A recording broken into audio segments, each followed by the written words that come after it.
For level 3, for the elbow, we're going to start adding in some nerve mobilizations. So that radial nerve actually goes right through the outside of the elbow, right where your pain is located.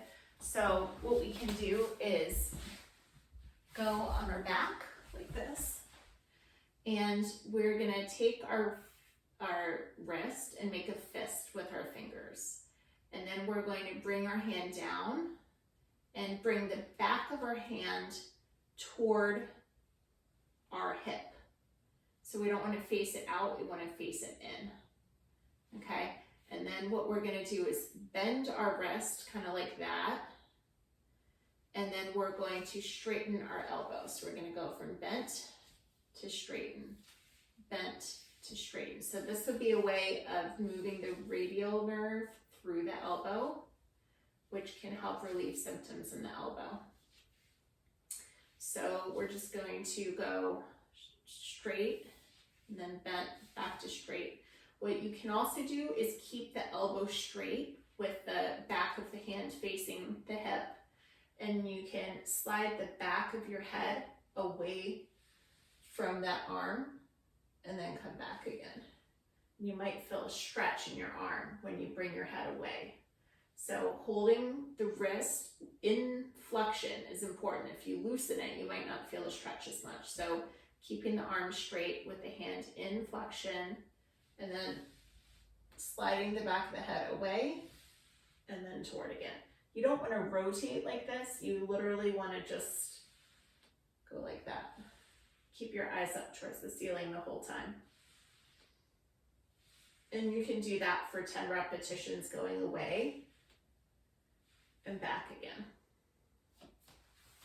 So along with this, we want to resume using both hands. So if we tend to use one hand, that doesn't hurt on the steering wheel instead of both hands. We want to make sure we're doing tasks with both hands.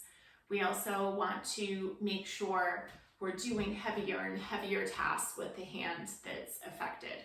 So for example, if we don't hold heavy pots when we're moving things around the kitchen because it hurts, then we want to start gradually resuming heavier and heavier lifting with that arm, because rest is not a good idea.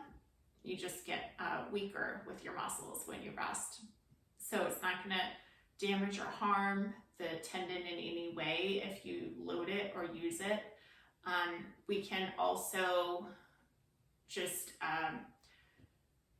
remember when we're sitting for long periods of time to switch our setup. So for example, if we're always doing something with one hand on the right, such as using a mouse or typing numbers, we can try to totally switch our workstation so that maybe we're using the mouse in the other hand, which I know is going to throw you off for a day or two, but it's good just to distribute the amount of work we're doing on both sides. Other ideas are to change the positioning of the monitor. So we're not always looking one direction. We can look the other direction if there's two monitors we're referring to.